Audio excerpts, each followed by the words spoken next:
On a Thursday, heavy with technology and business news, QVC has decided to buy its rival HSN for a good chunk of change, making a major sales company to battle the other major sales company that doesn't need TV to sell. Meanwhile, Bill Cosby gets a new trial date, so it is going to trial again, and the U.S. ethics director resigns due to, quote, the current situation that's going on in the administration. We'll talk about that and a few other great stories that happened on yesterday. Today is July the 7th, so that makes this the Daily Recap Podcast for July 7th, 2017.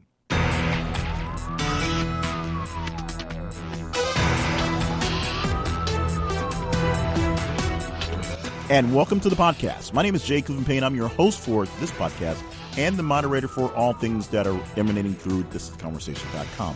Now, that website and its social media feed does a great thing for me, gives me the sources to talk about all the great stories and news things around the world, and it gives you something cool to do. You can interact with these stories, telling me which ones are the best ones, the most important ones, the ones you really want to talk to, and of course also telling me which ones aren't as popular.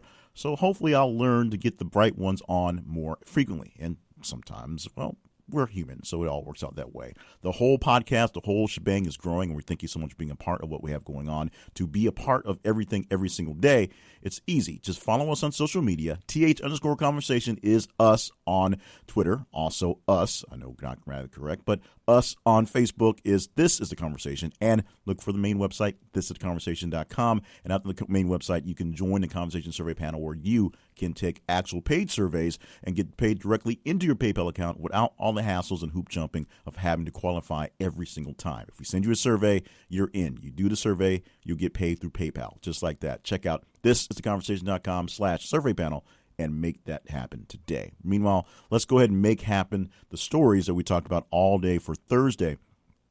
Starting off with a 5.8 earthquake in Montana. An earthquake hit in western Montana early Thursday, and that came in at a 5.8 magnitude, about 13.6 kilometers in depth, about 33 miles northwest of Helena, Montana, which is the capital. This is coming from the USGS. I always messed that up. The United States Geological Survey. Struck about 7 miles southeast of Lincoln, and that has a population of about 1,000 people. So weren't a lot of people that were really affected in the main thought about it. But when we think about earthquakes, we always think about Los Angeles. We always think about San Francisco. We always think about California because of the great earthquakes there. Here in Arkansas, we're right here on a pretty big fault line that they say one day is going to crack and split the states in half. And that fault line does carry other faults around the nation, other places. This is another place where a very heavy magnitude earthquake was happening as well. So while there weren't many people affected, of course, the land and just the general thought of dealing with an earthquake is pretty stressful in itself. So something you should know that California is not the only place where earthquakes happen here in the States. And while they may not be as frequent or as deadly, they are as dangerous in the grand scheme of things. Now, QVC is going to buy out its TV rival HSN, and I forget which one is older. There's actually about 5 or 6 actual shopping networks on TV, which most of them are owned in small parts by your cable people. So your cable channel will have some sort of small kind of dealing thing so that when you flip new channels late at night, you see something that might catch your interest, you may buy something. The cable channels do that. QVC and HSN are the biggest independent shopping channels, but they're losing money big time. And why they're losing money big time? Well, because people don't go to the television to watch and wait for something to buy. They go straight to Amazon and get it shipped for free if they pay the prime cost of $99 a year. They also don't sit around and wait for all the bells and whistles and need all the showrooming stuff. They just want to go ahead and buy their stuff. And the collection is exquisite on Amazon. HSN, it's basically here it is and here it's not. So QVC, which already owns, at least the parent company QVC, owns a good chunk of stock in HSN, which is already weird enough. QVC is going to just straight up buy the company, the network, for $2 billion. They will combine the power of the two brands, and take a lot of their work online, just like Amazon. So focus a lot on having the inventory online for a longer period of time, a more extended period of time, so it's not necessarily here and gone, although scarcity is what makes the home shopping channels work. Basically, you see it on TV, you see it being advertised, you see how great it is. You watch Wolfgang Puck make a steak. You watch Tony Little ride the Gazelle. You watch the people do the things and use the equipment, and then you basically have showroomed it. It's essentially now a essentially infomercial that's 24/7, although the infomercials aren't as powerful as they once were now with online shopping. So they're going to take their TV power and put it together, put a little mojo in to make it internet friendly, and hopefully stay alive. Also trying to stay alive are auto companies who are trying to make the shift, and this is happening mostly overseas. Now, of course, here in America, we have a president who's pushing for more coal, which you can't put in a car, but France is looking to end the sale of all petrol and diesel vehicles, that's gas and diesel vehicles, by 2040. And they essentially were moved by the move earlier this week, the announcement coming from Volvo, which says by 2019, all the cars will be hybrids or electrics. There will no longer be any straight-up gas cars coming up in 2 years, let alone France. France looks to end the sale of all those cars that burn gas by 2040 because there'll be plenty of other companies that will be still burning gas for a while. This, of course, will amp up the timeline for other companies to get off the gas stick and move on to something else. We'll see what something else actually turns out to be. And, of course, France is giving the world 20 years or so to figure this out, as opposed to Volvo, who says they're going to do it 2 years from now. Now, a major company restructure going to Microsoft. Of course, everyone's having issues in the economy these days. Although the economy is technically growing, the major companies are seeing slight falls as people are using their services less and less. So slight falls in the main large industries in their population of workers. Microsoft's slashing some workers because they're going to slash some sales and marketing people. This is one of the times where the sales and marketing people, the people in the big offices, aren't getting cut before the manufacturing people. They're seeing plenty of sales or selling things being sold, but the revenue from that sales, you have to pay the salespeople and the marketing people to do the work. If with a few less of those folks selling a little bit more, those people will make more money, and the company should stay stable. They think with the right balance of workers building things and creating things and directing things, they're fine. It's just in a matter of making a little extra money for the salespeople that will survive and for the company with less salespeople. Now, we've been talking for a while about that iceberg will become an iceberg off in Antarctica. There's a big ice shelf, a large piece of ice is about to break off Antarctica. It's not land, it's all ice. It is now the size of Delaware. Actually, it's been the size of Delaware for a while, but they've tested it, they've measured it. It extends now about 700 feet below the surface. So when this thing breaks, which is going to happen, it could be an any day now thing at this point, it's going to cause some issues wherever it goes, number one. But a big ice shelf, a big chunk of ice about the size of Delaware, just mass-wise or from scale-wise from the top, that goes down 700 feet below, will start to float away and do whatever. What it will mean for the main continent, that's a good question. Essentially, this is a global warming phenomena, a global warming question that with less ice on the shelf of Antarctica, there's technically less land per se to deal with.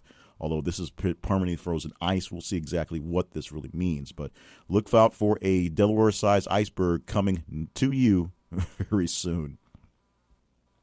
Now, the U.S. Ethics Office Director, if you knew we had one, yes, we do have an Office of Ethics Direction.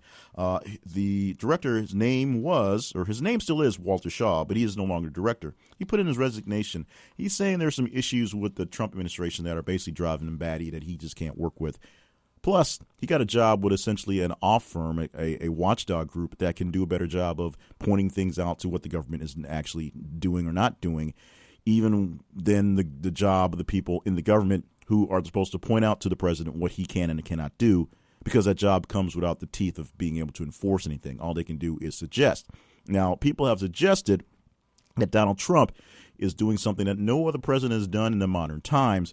In fact, basically, all other presidents who've owned businesses or large stocks, large chunks of money in something have put their funds, have put their issues, have put all their assets into a blind trust. They were run by some board of people that were, they could have been picked by said president, but they were run by some people who didn't have any necessarily ties to the president and would run the trust and run what was inside of it without letting him know what was going on, can buy and sell what needed to be sold based on the market conditions and not based on the whim of the guy liked. Of course, President Trump did not divest himself of anything, put his two sons in charge of his actual business, has his daughter working in the White House who still has some businesses going through, and, of course, built a hotel about a couple miles down the street from the White House that does host foreign dignitaries and other people. So because of things like that, Walter Shaw believes that his time as the ethics director is done. Now, this is one of the weird phenomenons about who comes into office in a major thing like this. This happens on a local scale. This happens on a statewide scale for your governor. This happens for a national scale. This happened to me personally. I actually had a contract with a contractor who was doing some website work for a local city here in Central Arkansas. And everything was fine and dandy, and I just got in on a contract. She had basically had someone build some websites, and I was going to come in and manage it, and, of course, teach some city workers how to manage it, how to use upkeep, and, of course, publish himself there to use that for my resume. A few months into that gig, there was an election, as we knew was going to happen, and we expected one person was going to win the mayorship of the city. And he was apparently going to keep up with the contracts and had no real issue with what was going on. He was going to keep that stuff status quo. A different person won the race, and he cut the contracts immediately. So because the person I didn't expect won a political race, I lost a contract instantly because a person I thought I was going to work with didn't allow me to work with them. There are also cases where people are in government and they finally get that great job and they find out they have a boss they don't like from a party they're not keen on, and they have to do the work and do the bidding, if you will, for the people they don't like. That becomes a conflict in their heads, and most times people who just can't deal with it, they give up the job for their morals, if you will leave the dream job they worked for, especially in big-time government jobs. There are plenty of staffers in D.C. who have been working all their lives for whomever because the administrations are just who they are. But they have jobs that aren't necessarily politically directed, so they can do what they want to for whomever, except when the whomever is someone who doesn't get along with them and basically cuts them out of work. The Trump administration has done a lot of shifting of things and putting things that were normally in the hands of bureaucrats, for the most part, into cronies, for lack of a better word. And, of course, a lot of the appointees who have gotten through so far and are still trying to get through this whole administration process are people that, as Donald Trump has said, rich people who have learned how to do things because Trump wants rich people because they know how to do things to get things done in his administration, even though it's not working out so well in some of the pieces. So here's a piece where just a regular guy, who all he has to do is kind of look over what the president does and what the administration does and just say, hey, this isn't so great. Keep an eye on this. Hey, this is okay. You can get away with that. And because he has a boss who he doesn't have the power to actually punish, but a boss who doesn't have the capacity to listen, he's effectively out of the gig. He's jumping out and going to do something where he actually can have a say, doing exactly the same thing, pointing out the ethics violations or possible ethics violations, but actually has a bit of a power to get into the press and push that issue there, as opposed to just gently nudge the president to not do some things. SoundCloud has laid off 40% of its staff. It has killed its operations in London, now focusing mostly in Berlin, its home, and, of course, in New York City. SoundCloud, a very popular platform for musicians and for bloggers. I say it like that because I was a very good fan, and I'm still a fan, of the interfaces and things that work on SoundCloud. The issues with SoundCloud happen to be it's a place that it's built primarily for musicians, independent musicians. That's what they actually focus on. And so for bloggers, some of the things were a little lacking. And then on the back end, they weren't making any money because they're targeting independent musicians who, of course, aren't making a lot of money. It's basically used for sharing things and not so much for selling things. SoundCloud losing money, and they apparently keep finding enough funding to stay alive, but not enough funding to expand and grow. SoundCloud has been expected to die in the last couple of years. A lot of people have said they're basically been on their last legs. But right now, they're currently trying to survive whatever might be last legs, but pushing to see if they can get through whatever. Another round of funding was rumored to have happened in the last couple of weeks. They killed their London operations to save some money, as we said, focusing mostly in Berlin and still in the States, in New York City, to get things done. Bill Cosby gets a new trial date, so this thing's going to happen again. The retrial and charges he drugged and molested a woman more than a decade ago, set for November the 6th in Pennsylvania. We will see. Judge Stephen O'Neill, who presided over Cosby's 11-day first trial that ended in a mistrial, of course, ordered a second trial to take place in the same courthouse, Montgomery County, outside of Philadelphia. And attorneys in the case, including District Attorney Kevin Steele and Cosby's defense lawyers Brian McNaugle and Angela Agrusa, were ordered to notify witnesses and make them available to testify when needed. So everybody's back on the stick again. Everybody's back in court coming up in November. O'Neill, of course, ordered them to submit proposed jury questions and instructions no later than October 30th. So the quicker they get this thing done, the quicker it can be done. Now, when the mistrial initially happened, of course, there was a 6-month time to get back in the schedule. That happened within weeks, or get it back into the process. That happened in weeks where they said it was going to schedule it, and then a year to get it scheduled. So it's scheduled now for November. The Cosby trial part 2, the sequel, the redo, whatever you want to call it, is going to happen all over again. At least this time, we hope that it will come to some resolution.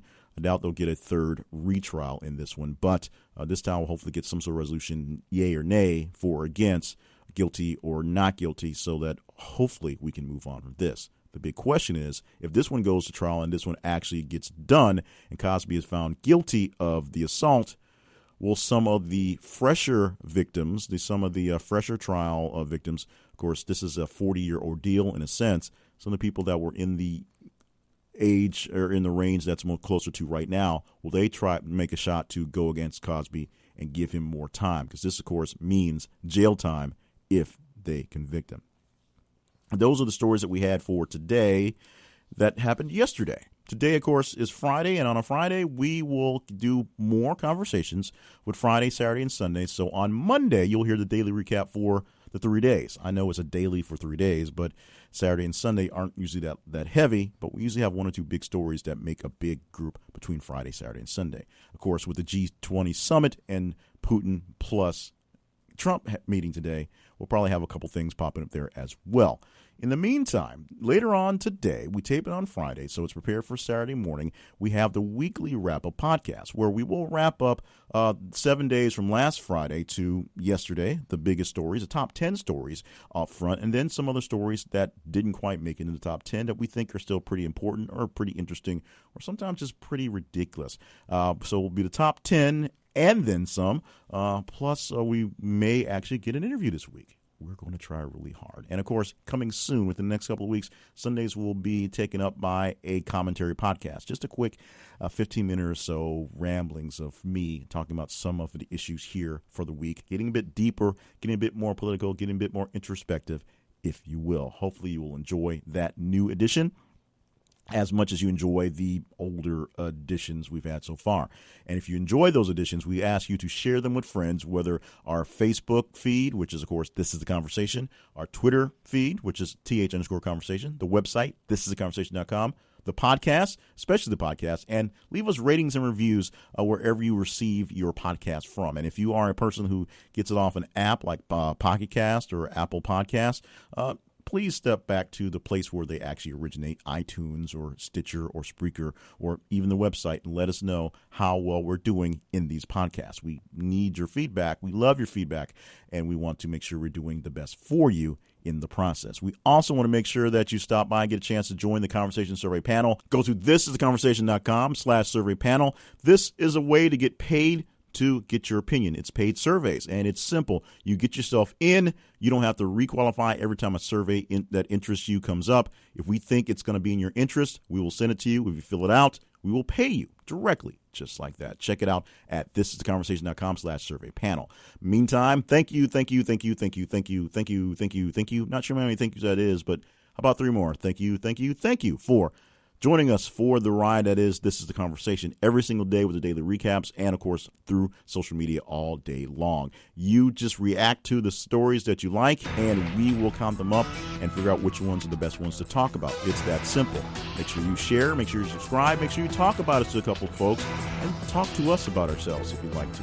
And meantime, show up tomorrow. Tomorrow morning on Saturday, we'll have the weekly wrap-up podcast. And then on Monday, as we said, we'll wrap up Friday, Saturday, Sunday in a weekend, but we'll still call it the Daily Recap Podcast, coming from thisisconversation.com.